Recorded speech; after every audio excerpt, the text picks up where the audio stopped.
오늘 우리가 함께 읽은 이 여호수아서는 이제 이스라엘 백성의 이집트 탈출을 이끌었던 모세가 죽고 나서의 이야기입니다.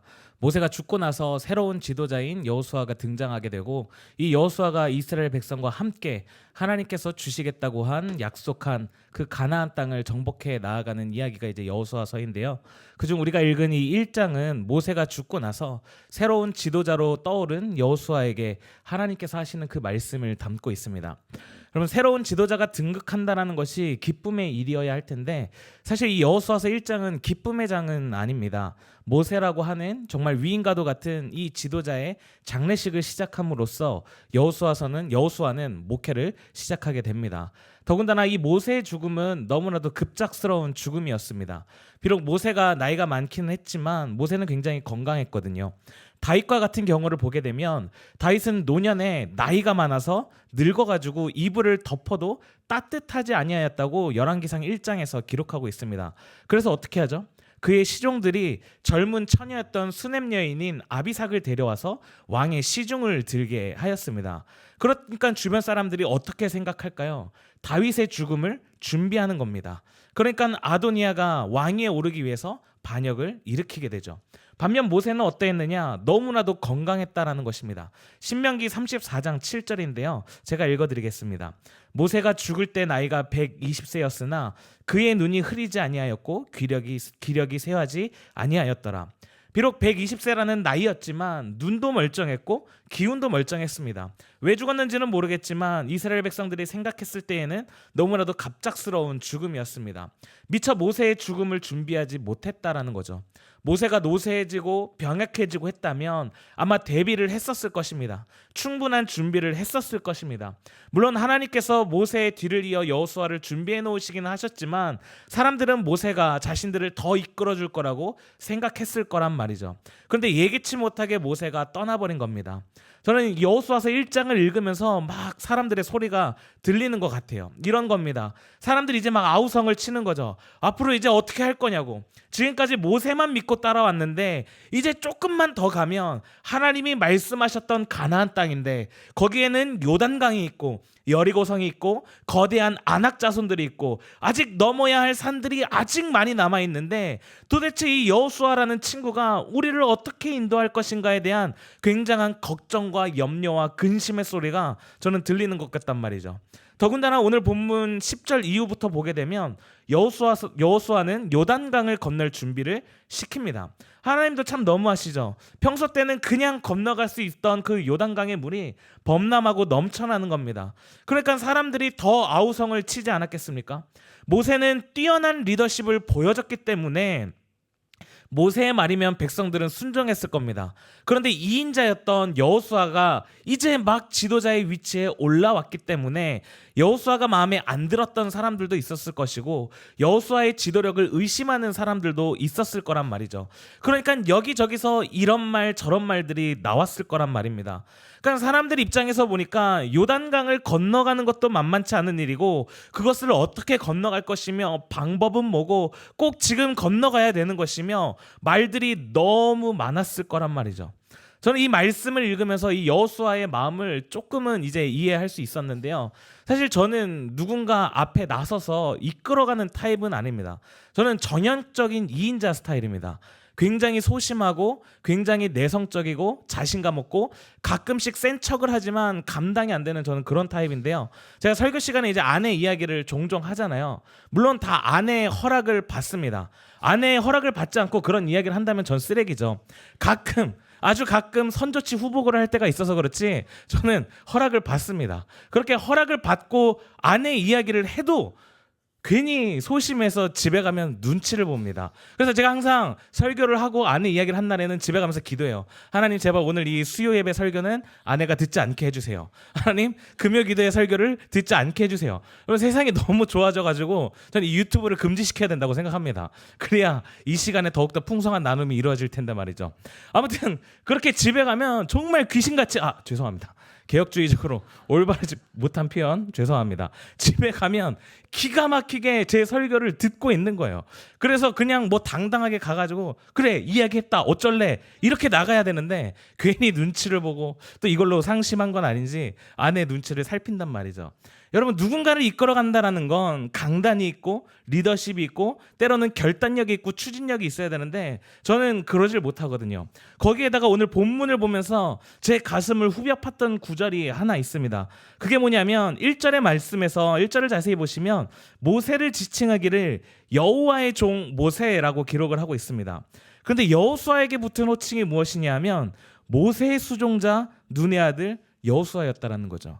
아니, 여호와의 종 모세가 죽은 후에 새로운 여호와의 종 여호수아라고 부른 것이 아니라 모세의 수종자 눈의 아들 여호수아라고 일컫는 겁니다. 이거는 뭐 저의 자격지심일 수도 있겠지만 모세와 여호수아의 평가가 그랬다는 거 아니겠습니까? 사람들이 모세를 부를 때에 또 모세를 생각할 때에는 여호와의 종이라고 부르고 생각하는 겁니다. 얼마나 대단한 호칭입니까? 얼마나 대단한 타이틀을 가지고 있는 거예요. 근데 여호수아를 부를 때는 뭐라고 부르냐니까 모세의 수종자라고 부르는 겁니다. 새로운 지도자에 올라섰는데 여호와의 종이 아니라 모세의 수종자. 그게 사람들이 바라보는 모세와 여호수아의 차이점이라는 거죠. 제가 이전에 낙도 선교회라는 곳에서 이제 간사를 한 적이 있었습니다.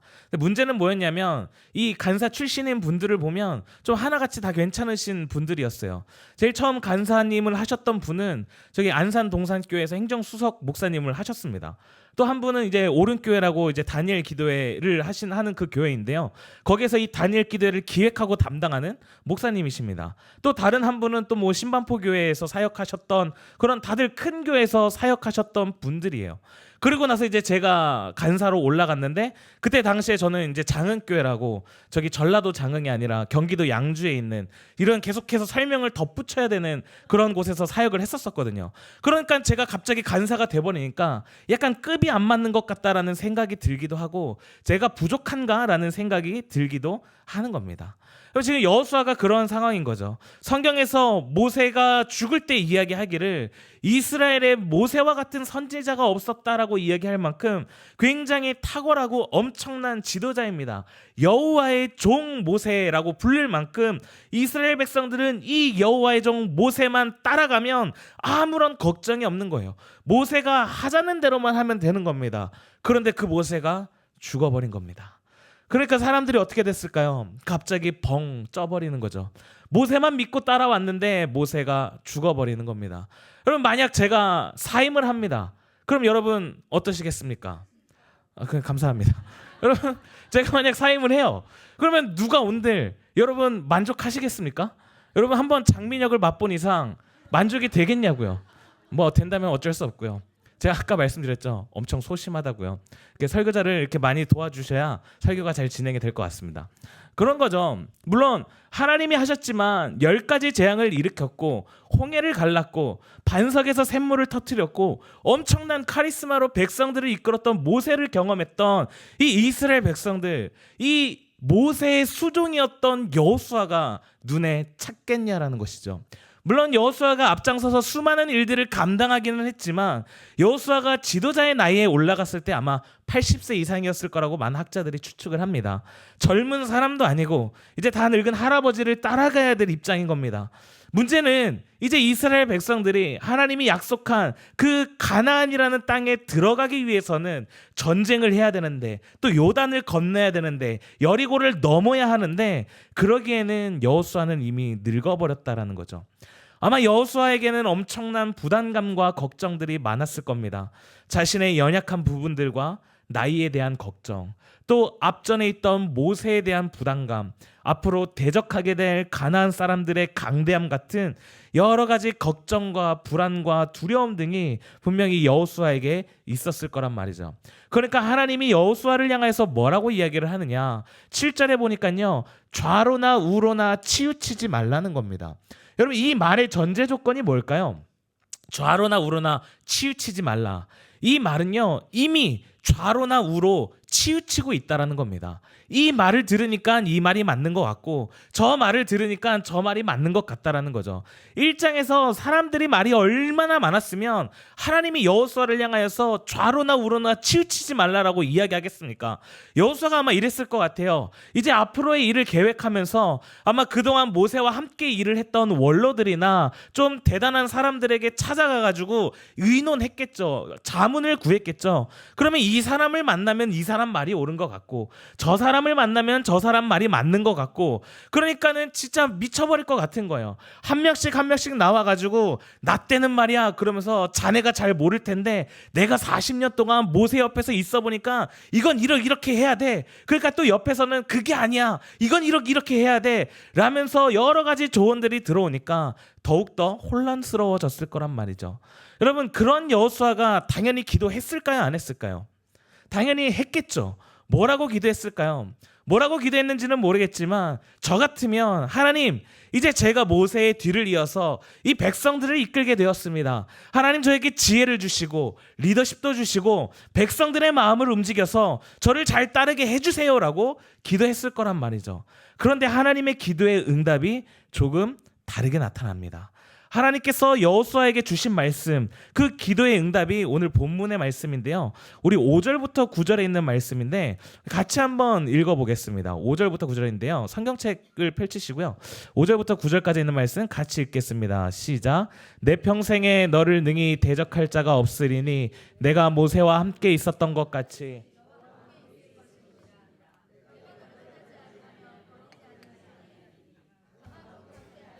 너는 내가 그들의 조상에게 맹세하여 그들에게 주리라 한 땅을 이 백성에게 차지하게 하리라. 오직 강하고 극히 담대하여 나의 종 모세가 내게 명령한 그 율법을 다 지켜 행하고 우로나 좌로나 치우치지 말라. 그리하면 어디 가든지 형통하리니 이 율법책을 내 입에서 떠나지 말게 하며 주야로 그것을 묵상하여 그 안에 기록된 대로 다 지켜 행하라. 그리하면 내 길이 평탄하게 될 것이며 네가 형통하리라. 내가 내게 명령한 것이 아니냐? 강하고 담대하라. 두려워하지 말며 놀라지 말라. 네가 어디로 가든지 내 하나님 여호와가 너와 함께 하느니라 하시니라. 아멘. 하나님의 응답이 뭐였느냐? 내가 모세와 함께 한 것 같이 너와 함께 할 것이니 강하고 담대하라는 겁니다. 백성들을 잘 다스릴 수 있는 그러한 리더십을 준 것이 아니라 백성들을 잘 이끌어갈 수 있는 지혜를 준 것이 아니라 백성들의 마음을 움직인 것이 아니라 앞으로 대적하게 될 가나안에 맞서는 그러한 엄청난 무기나 전략과 전술을 알려주신 게 아니라 하나님이 함께 하시겠다라는 겁니다. 하나님은 참 신기한 게 있습니다. 우리가 수많은 문제들을 마주했을 때 그 문제를 없애시는 분이 아니라 어떻게 하신다고요? 그 문제 속에서 나와 함께 하신다라는 겁니다. 비바람이 쳐도 나와 함께 하시고 좌절이 와도 나와 함께 하시고 그 어려움 속에서 나와 함께 하신다라는 겁니다. 지금 당장의 현실은 너무나도 복잡하고 머리가 터질 것 같고 너무 힘들고 어렵지만 이 문제 가운데 우리가 지치지 않도록 이 현실 가운데 우리가 쓰러지지 않도록 하나님이 우리와 함께 하신다라고 말씀하십니다. 위러브라는 찬양팀에 시간을 뚫고라는 찬양이 있습니다. 이 찬양의 가사를 읽어보면 이러한 가사가 있습니다. 하나님 우리와 영원히 함께 하시고 꿈없는 우리에게 하나님의 나라를 보여주시고 연약한 자들의 친구가 되어주시고 힘없는 우리의 인생을 위로하시네. 우리가 마주한 그 문제를 넘어설 수 있도록 하나님께서 시간을 뚫고 환경을 뚫고 그 문제를 없애주시는 것이 아니라 어떻게 한다고요? 우리와 함께 하신다라는 겁니다. 여러분 지난 추석 연휴가 꽤 길었잖아요. 전 그때 이제 제가 제 충전이 될 줄 알았습니다. 물론 꽤 긴 연휴를 쉬면서 제 충전이 되었었습니다. 근데 3일 만에 고갈이 돼서 문제죠. 이건 담임 목사님께 비밀입니다. 절대 말씀드리시면 안 돼요. 지지난주에 제가 설교 몇 편 했는지 아십니까? 제가 세봤습니다. 6편을 했습니다. 지난주 몇 편 했는지 아십니까? 5편을 했습니다. 이번 주 몇 편 하는지 아십니까? 6편을 합니다. 여러분과 저의 비밀입니다. 여러분 힘들어요. 네. 여러분 제가 이 힘든 상황 속에서 기도할까요? 안 할까요? 해요. 이 힘든 상황 속에서 기도하죠. 그러니까 하나님이 기도의 응답이 어떻게 나타나는지 아십니까? 하나님이 막 역사하셔서 갑자기 담임 목사님이 야 장강도사 많이 힘들지? 내가 설교 줄여줄게. 앞으로 설교는 2편만 해. 하나님 절대 이런 식으로 역사하지 않으시더라고요. 어떻게 역사하시는지 아세요? 그렇게 많은 수의 설교를 준비하다가 제가 먼저 은혜 받게 하시는 거예요. 그 설교의 말씀들을 통하여서 하나님이 내가 너와 함께하고 있다. 내가 너를 떠나지 아니하며 너를 버리지 아니하리니 강하고 담대하라. 여전히 변하지 않는 현실이지만 그 변하지 않는 현실, 이 막막한 문제를 해결해 주시는 것이 아니라 그 현실 속에서, 그 문제 속에서 하나님이 나와 함께 한다라는 그 사실을 다시 한번 확인하는 것입니다. 여러분, 믿음은요, 때로는 참는 겁니다. 믿음으로 버티는 거예요. 나를 이곳에 부르신 하나님의 뜻과 그 계획을 저는 모르지만 그 뜻에, 그 계획에 동참하기 위하여서 그냥 이곳에서 최선을 다하는 거죠. 여러분, 갑작스러운 모세의 죽음과 백성들의 의심의 눈초리를 받으며 여호수아는 지도자의 자리에 올라갑니다. 이미 좌로 우로 치우치고 있는 그 요동치고 있는 그 마음 한가운데 얼마나 두렵고 무섭고 흔들리겠습니까? 더욱이 이제 가나안 땅이라고 하는 하나님이 약속하신 그 땅을 눈앞에 두고 있습니다. 가나안 앞에 서서 생각했겠죠. 이제 이 백성들을 이끌고 그 땅까지 무사히 도착해야 할 텐데 그 시작부터가 요단강이라는 큰 산이 여호수아 앞을 가로막고 있습니다.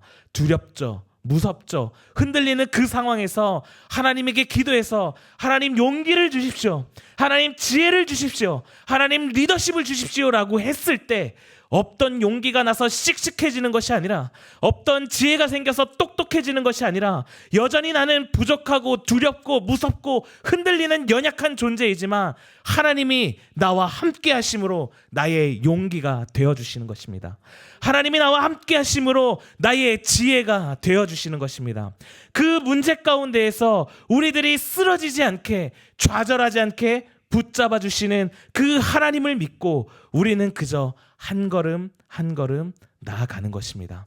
그래서 오늘 여호수아에게 하나님께서는 강하고 담대하라고 말씀하고 있는 것입니다. 내가 너와 함께 하겠다. 이 말은 내가 너의 강함이 되어주겠다라고 말씀해 주시는 것입니다. 근데 중요한 것이 있습니다. 그 하나님이 여호수아에게 명령한 것이 있습니다. 내가 너와 함께하기 위해서 필요한 건 8절에 있는 말씀인데요. 8절에 있는 말씀 같이 한번 읽어보겠습니다. 시작. 이 율법책을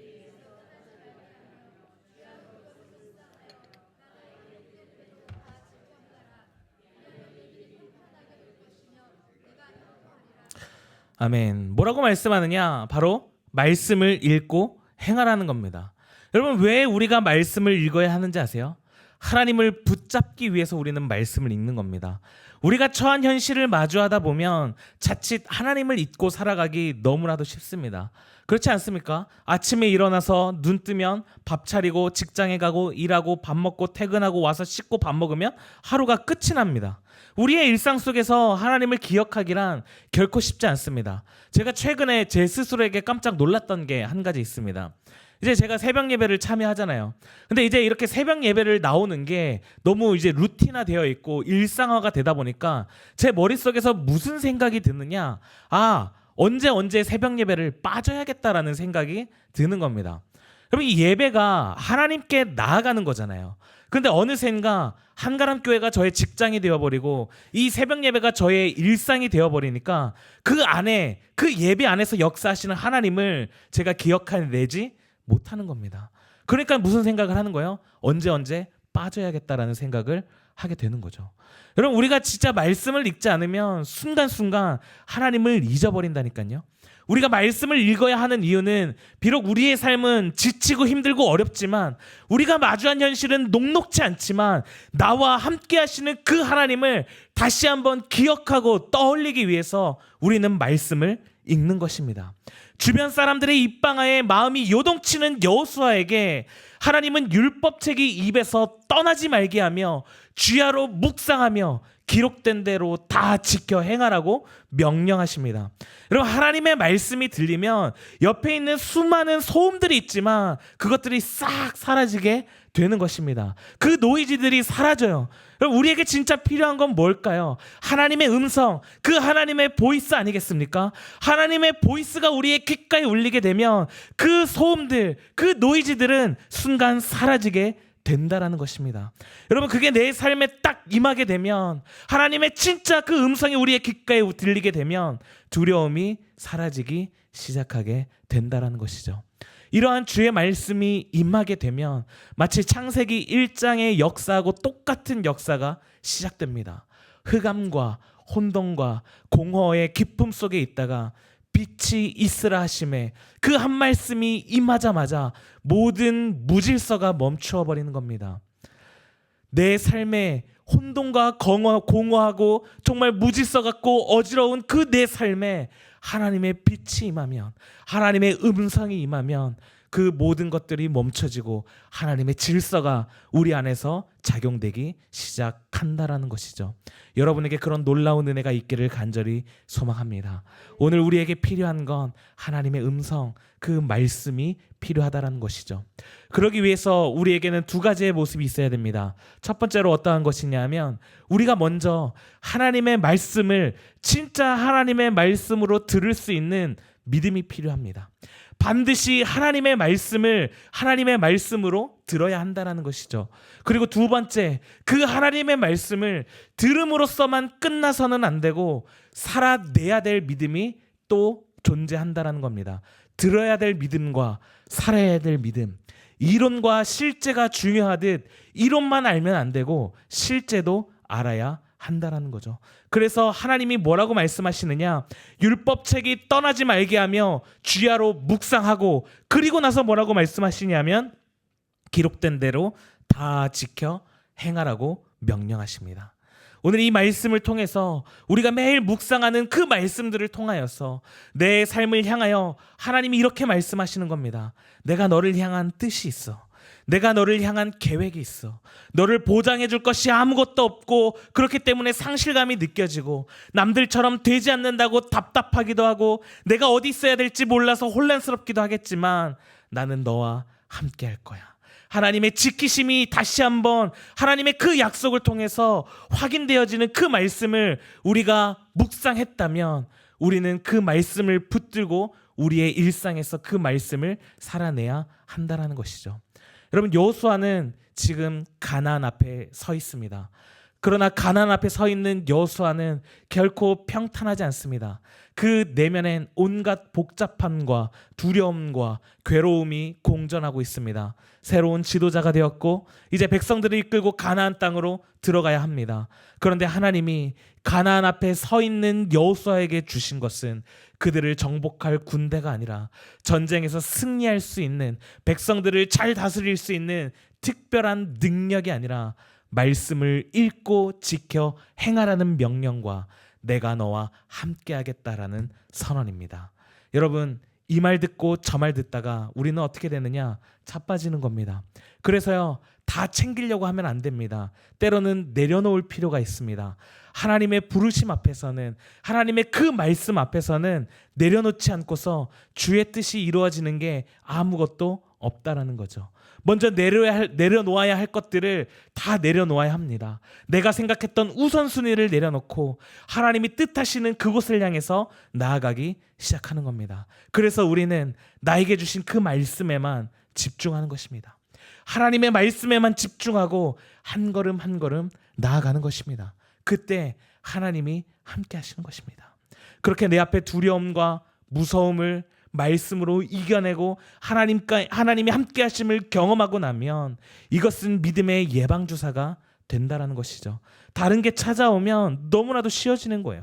제대로 힘든 거를 한번 경험해보고 나면 나머지는 아무것도 아닌 것처럼, 여러분, 하나님이 나와 함께 하신다, 말씀을 읽고 지켜 행하면 하나님이 나와 함께 하신다라는 그 말씀을 우리가 진짜로 살아낸 경험이 있다면 진짜 놀라운 기적이 시작된다라는 거죠. 한번 그것을 넘어서기 시작하면 그 이후에 하나님이 나와 함께 하신다라는 그 사실을 또 믿고 또 한 걸음 한 걸음 우리는 나아갈 수 있단 말입니다. 여러분, 이 말씀 이후에 여호수아가 어떻게 하느냐? 요단을 건널 준비를 합니다. 그리고 요단강을 건너갑니다.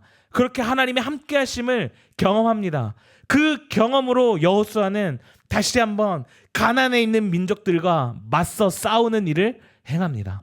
하나님의 말씀을 읽고 행하는 그 모습이 때로는 우리의 믿음의 겨자씨가 되고 믿음의 마중물이 되는 것입니다. 말씀을 따라 순종해본 경험으로 우리의 믿음이 자라나기 시작한다라는 거죠.